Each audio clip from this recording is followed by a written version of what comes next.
Druga stvar, ki mi pa ful pomaga, so pa pravzaprav orodja za planiranje.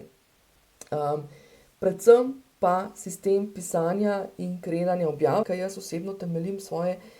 vse svoje zadeve na tem, da najprej spišem celostne zadeve oziroma posnamem neke večje zadeve in na podlagi tega potem gradim krajše materiale za socialna omrežja. Kar pa običajno opažam med ljudmi, ki pridejo do mene, je pa to, da v bistvu štancajo ene take kratke male objave, ki so včasih v bistvu sploh ne kratke, ampak potem toliko dolge, da bi pravzaprav bile lahko 2 ali pa 3 objave in gradijo iz drugega vidika. Namesto da bi šli iz tistega vidika reverse engineeringa, to se pravi, da gremo stvari od ozadaj, da naredimo celostno sliko in potem to sliko drobimo, gre marsikdo iz tega vidika, da kreira male zadeve, ki gradijo celostno sliko. Upam, da se razumemo.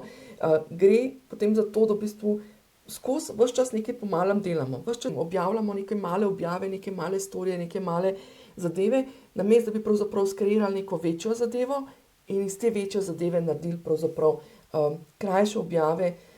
za socialna omrežja, za YouTube, za kamorkoli, in se s tem tudi pravzaprav prehranili ogromno časa, predvsem te mentalne kapacitete, ko pri teh malih zadevah vsakeč znova ugotavljamo, o čem bi pisali, pa kaj bi objavili,